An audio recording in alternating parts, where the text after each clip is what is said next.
Donald Trump says he's now going to fight with the gloves off. This shouldn't come as any surprise to us after that second debate, except for the fact that Trump's comment about fighting with the gloves off, that isn't about fighting Hillary Clinton. He's talking about fighting the GOP.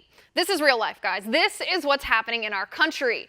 The Republican Party is so fractured, so divided, that the Republican presidential nominee and the elected leadership in the Republican Party are bickering amongst themselves worse than the actual contenders for the presidency are. And I think that's stupid. Bear with me here. I'm not laying the blame solely at Trump's feet or solely at the feet of the GOP politicians who deny him.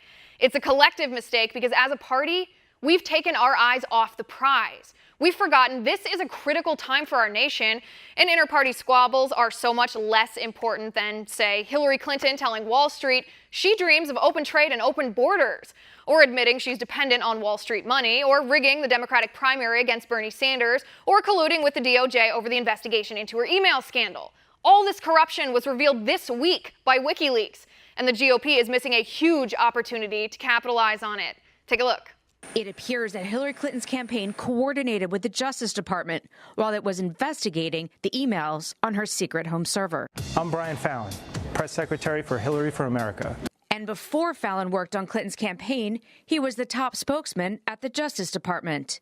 In this email from WikiLeaks, Fallon wrote that he got information from DOJ folks and that he knew in advance what the Justice Department was going to ask a judge about releasing Clinton's emails.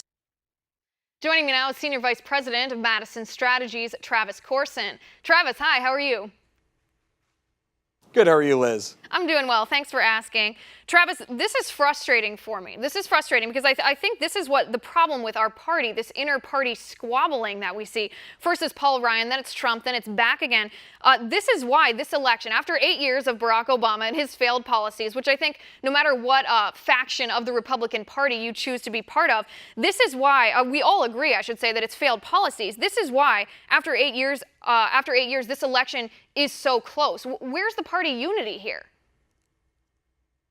It's definitely unfortunate, Liz, but in my opinion, this is definitely a story that has been blown out of proportion by mainstream media that is looking to distract from the issues at hand, the issues that could actually hurt the Clinton campaign, things like the WikiLeaks emails that you were discussing, and really the issues of the day that matter to the voters, things like ISIS and Obamacare and the economy and jobs, issues where Trump wins.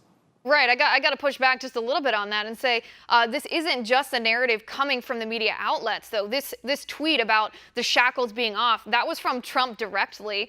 Paul Ryan made the comment directly about not campaigning anymore for Donald Trump. John McCain, Trump called him out directly, and John McCain has made comments about him. I mean, part of this infighting is coming from within the Republican Party. Sure, there's no denying that there is a minor feud going on between Trump and Ryan right now, but Trump and Ryan's relationship has been complicated from the beginning of this election cycle. This is no surprise that there's a little bit of a rockiness in this relationship. You know, I think there are two key things here to keep in mind, though. Number one, Trump ultimately ended up endorsing Ryan before his election. And number two, Ryan, while he has said he's no longer going to be campaigning for Trump, which there really wasn't much of that anyways going on, he has not unendorsed Trump. He has decided to focus on down-ballot candidates, which frankly are important as well, because a Republican presidency isn't as effective if you have democratically controlled chambers beneath him. Right, you're absolutely right, and that is part of the narrative that I think you're right about before, that the mainstream media is conveniently excluding from their stories that Paul Ryan did not unendorse Trump here, that there might be some disagreements. But I actually think Marco Rubio's statement on this little inter-party fighting controversy, he said it best. He said, "I disagree with Trump on many things, but I disagree with his opponent on virtually everything. I wish we had better choices for president, but I do not want Hillary Clinton to be our next president, and therefore my position on Trump has not changed." That, I think, is an example of party unity. You don't have to agree with a candidate 100%. I mean, I think very few of us actually ultimately do end up agreeing 100% with the candidate that we nominate or the candidate that we elect. But standing together as a party against something that's so much worse, Hillary Clinton, that's really important to do.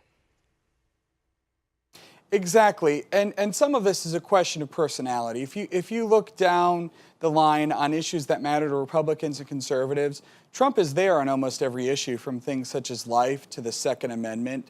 to the Supreme Court, which will be a very important decision that'll be made by the next president. There is definitely a personality style that is affecting some Republicans and that is weighing on their judgment.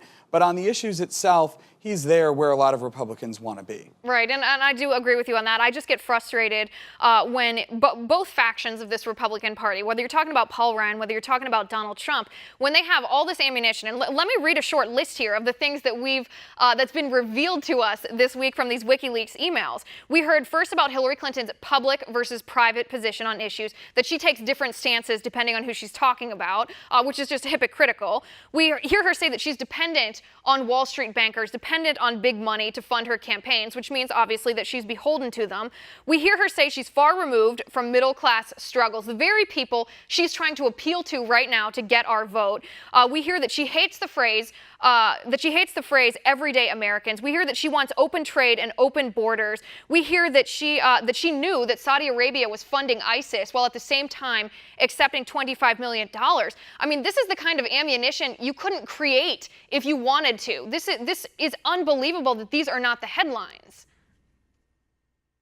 Exactly. It's classic liberal doublespeak. It's a do as I say, not as I do. And if you look down the line in any one of those, especially with the public-private positions, that is the case. There's another one that you forgot to mention, which I think was also important, which is her position on trade. Privately, she was raving about TPP and some of the trade deals that President Obama has been trying to approve.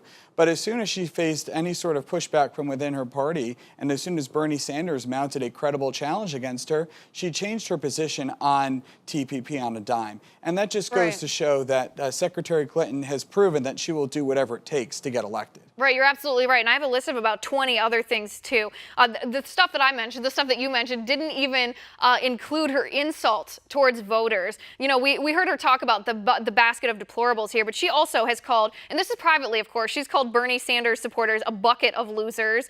She's trashed Catholics. She's called African Americans losers.